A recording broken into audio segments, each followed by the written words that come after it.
Man, partying, getting fucked up, catching a buzz, having a good time, whatever you want to call it, is more dangerous than ever these days with all this fentanyl and all this kind of stuff out there. Is bad business, man. You're gonna hit that grave sooner rather than later. I keep trying to tell everyone, don't go down that road, get clean, man.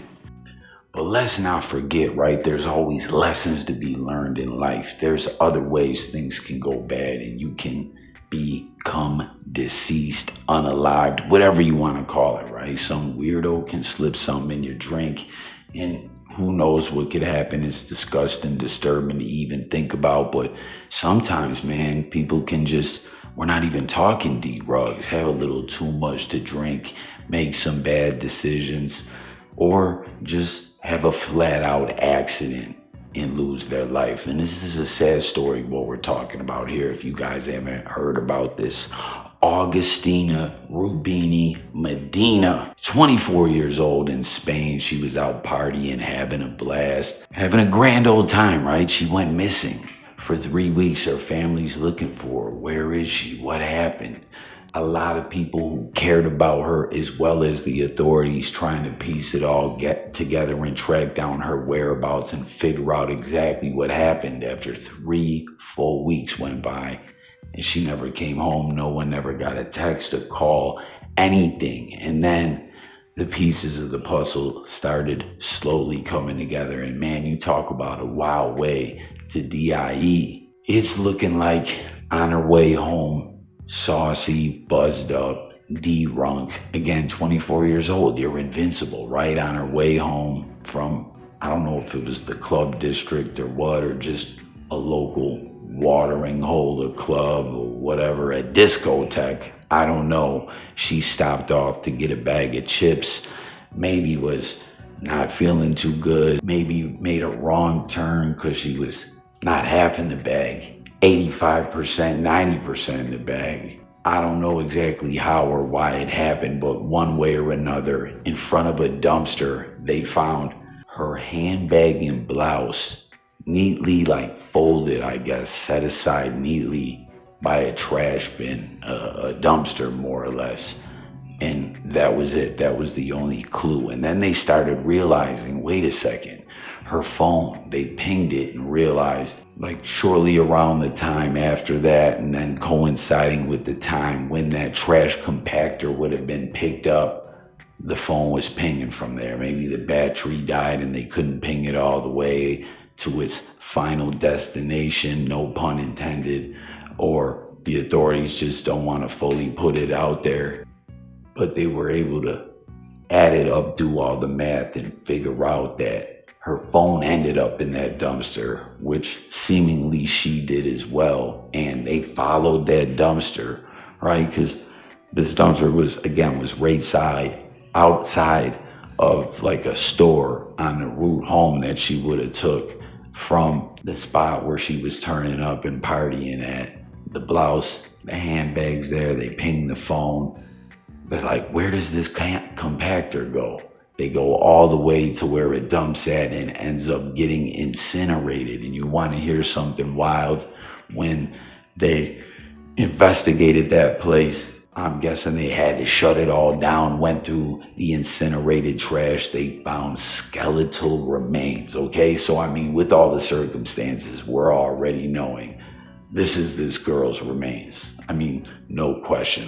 The odds of someone else ending up having their body burned up and skeleton remaining in the incinerated trash under these exact same circumstances with all the timelines adding up is astronomical, out of this world, virtually impossible. You know what I mean? It's her. That's what happened. That's her. That's her skeletal remains, and they're trying to figure out now what happened, what made her end up in that dumpster. Did she just slip and fall in?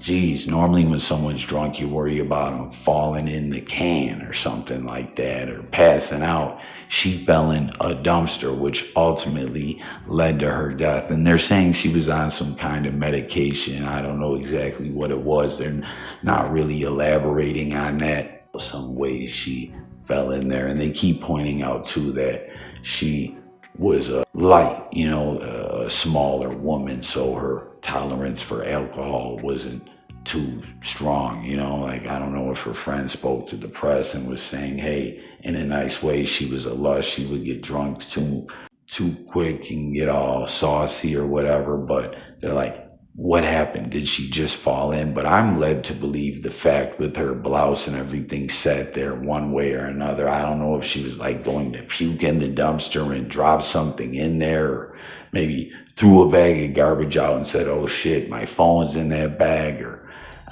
something that was important was in the bag. I don't know. But one way or another, her items were neatly set right next to the dumpster. Like, hey, I don't want to bring this ish in and get it all dirty. And what happened happened. It's a pretty sad story and just a lesson to be learned. Like, always be careful when you're partying.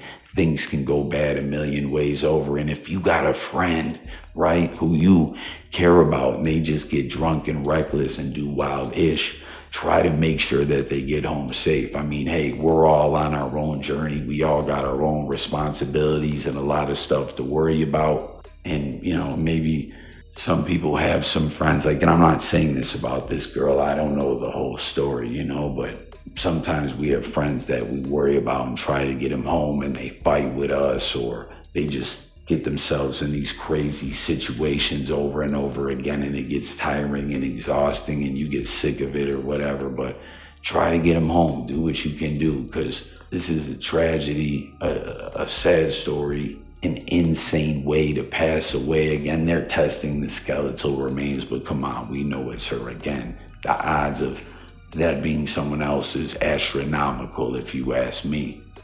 I can only imagine the family for 3 whole weeks hoping and praying that they would find this girl, only for the authorities or whoever it was to start piecing the puzzle together and figure out what happened. And it's wild because it reminds me of a similar story in upstate New York, Western New York, back in 2010 at one of the wonders of the world. There was this older guy, John Adams, 67 years old.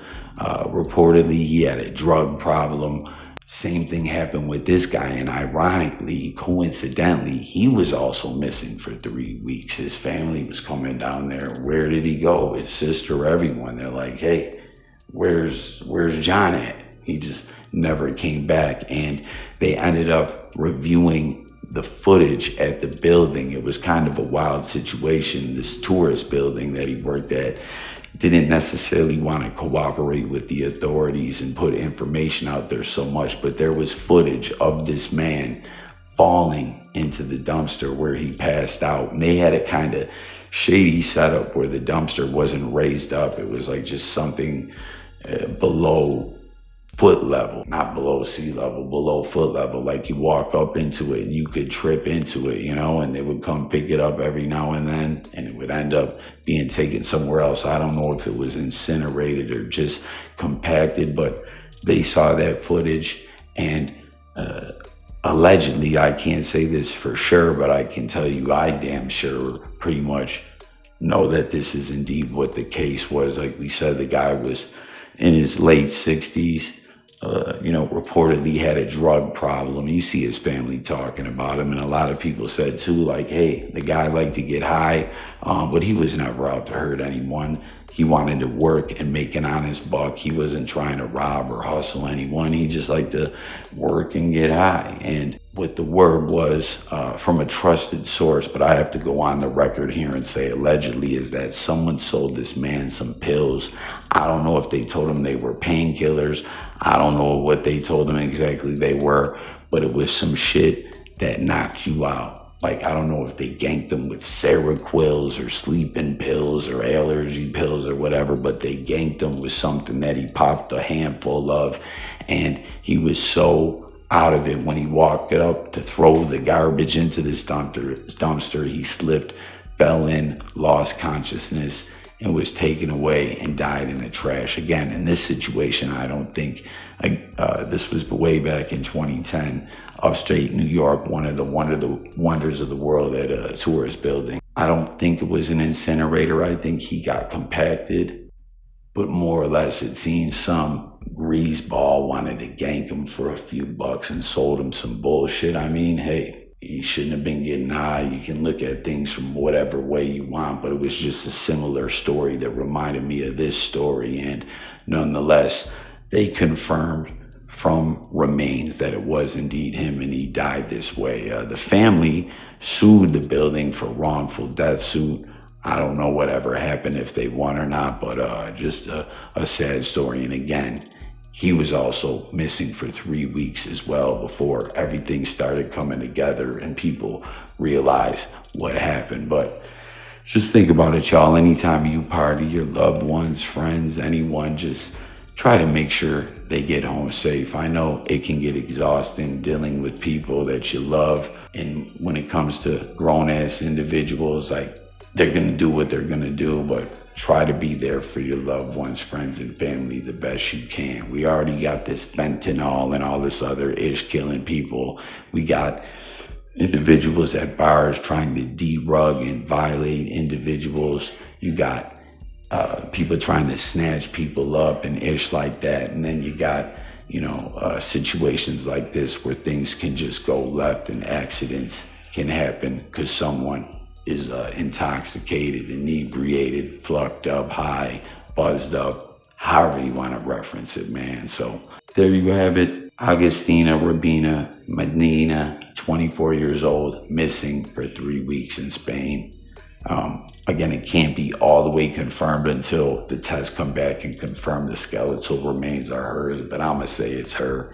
But we still gotta say allegedly, and reminding me of this other situation. You got a 24-year-old girl just still out living that phase of her life partying, and then you got a 67-year-old maintenance man who had some issues but just wanted to make a buck, didn't want to hurt anyone. He worked at this place for 5 years, and like I said, the other part of the story of people ganking him with some bull-ish that had him pass out, I gotta say allegedly, but I indeed had a source inside from that place tell me that that's what happened. Young, old, in between, people start getting flucked up and their judgments off. Anything can happen, so be safe, y'all. Hit the comments and let me know what you think about this. Comment and let me know if you've ever yourself been in a flucked up situation and got hurt or almost lost your life when you were partying, or you had a loved one, a friend, a family member, someone from around the way that pass away or get hurt under crazy circumstances like this when they were out partying. Let's talk about it in the comments below. Subscribe to the channel. It's J Coffee Talk, talking music, news, sports, and more. I'm out of here, y'all. Peace.